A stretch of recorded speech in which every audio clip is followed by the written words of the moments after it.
Hello and welcome to World Talks here on TVP World. My name is Diana Skaya. As the Munich Security Conference kicks off, all eyes are on how the Trump administration's foreign policy is going to change global security. And prospective peace talks on Ukraine are at the center stage of it all.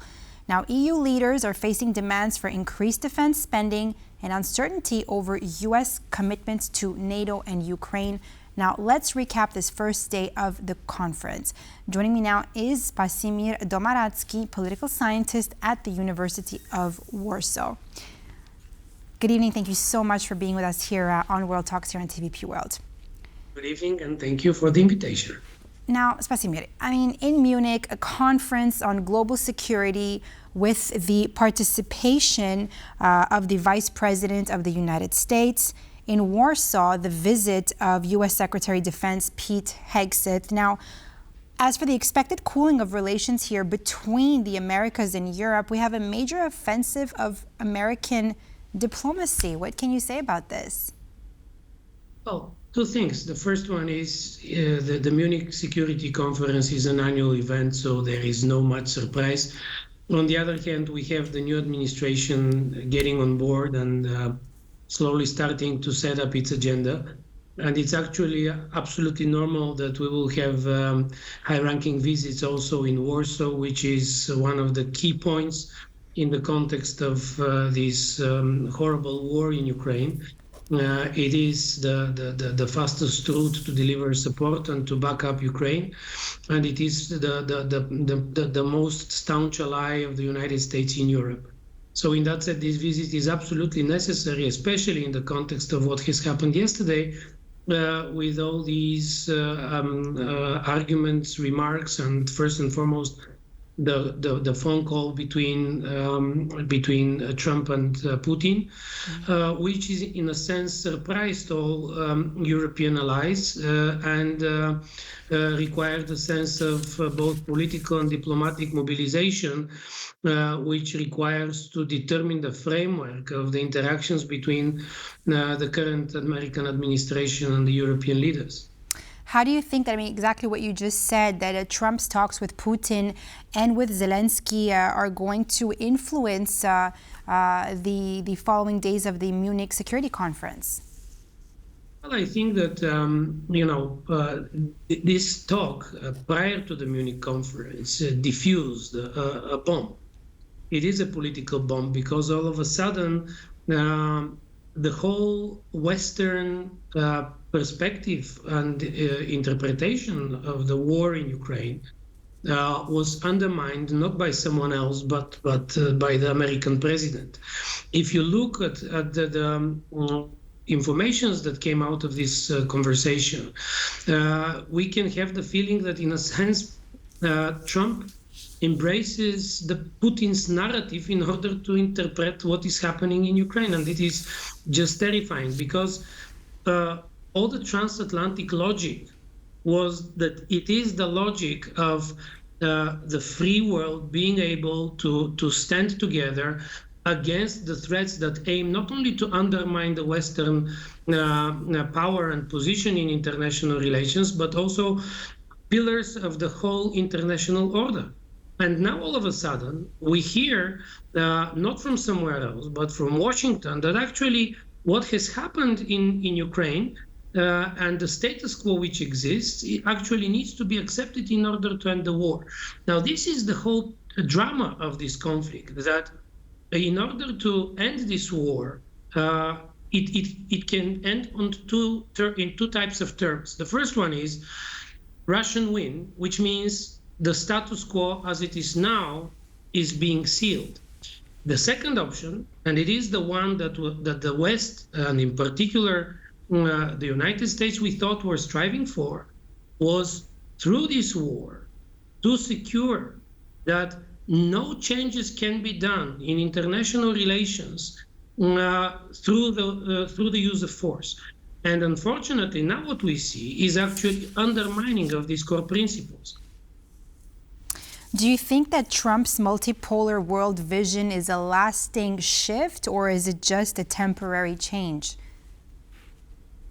Well, let me put it that way. I have the feeling that in a sense, what Trump is doing recently, uh, we've been through Trump's narratives and through Trump's, I would say, very inconsistent public communication over the previous term in office. But I silently hope that there is a certain tactic behind it, because for us, for political scientists, it is a daunting task to read from contradictory statements that are appearing from the different branches of the American administration every second hour.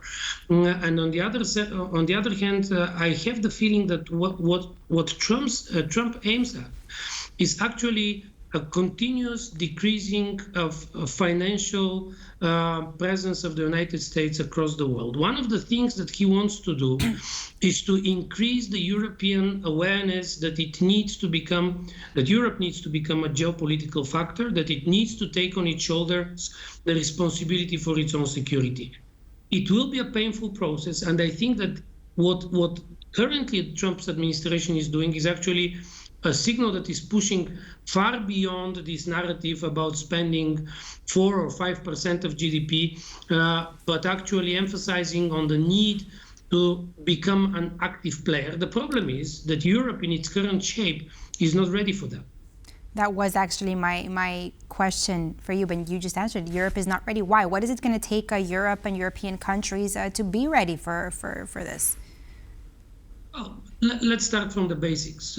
We know that even within the EU, we have one country, Germany, that officially doesn't want to use force. That is, its post-Second World War legacy is a peaceful legacy, a legacy that deserves admiration on one hand, but on the other hand, we see that in the 21st century, when the other players do not recognize the value of such position, there is apparently a need for Europe to start thinking as a one player. Now, the problem is that even if you look at the EU's initiatives related to military dimension, most of them are still having this internal problem of chasing the EU funds to be streamlined to national military sectors, most importantly in Germany and in France, whereas we have 27 military sectors and they need to be compatible, not competitive. And this is a paradox that Europe did nothing over the last 2.5 years.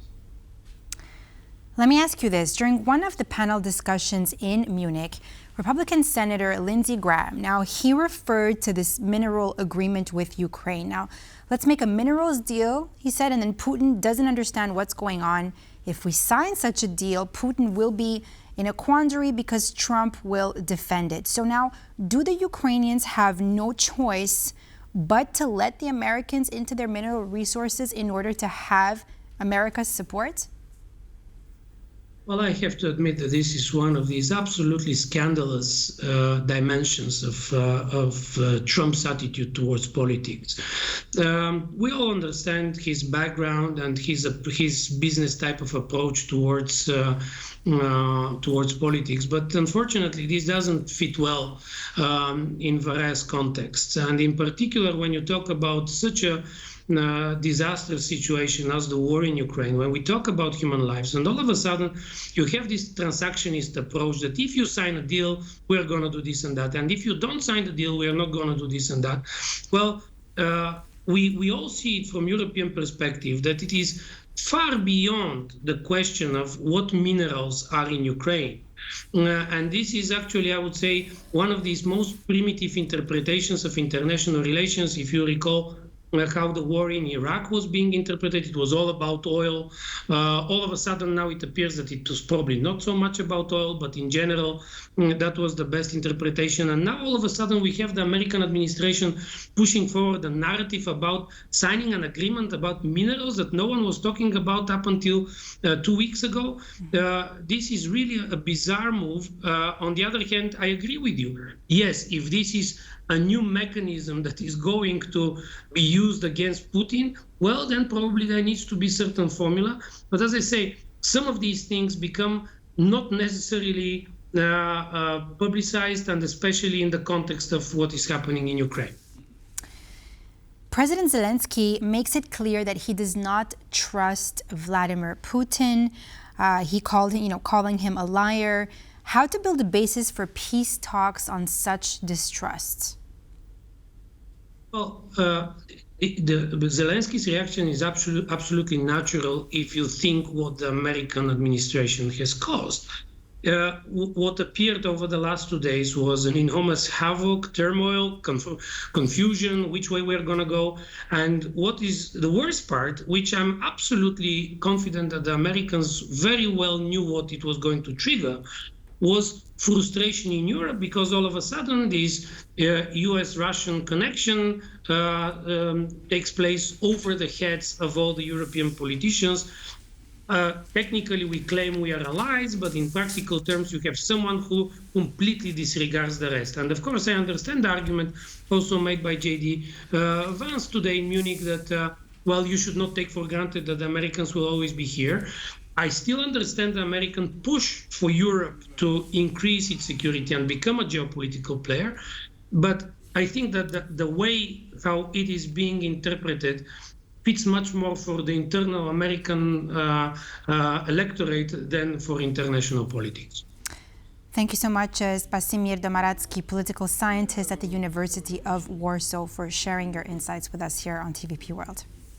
Thank you very much. And that completes this edition of World Talks, where every word matters. I'm Diana Skaya. Thanks for watching.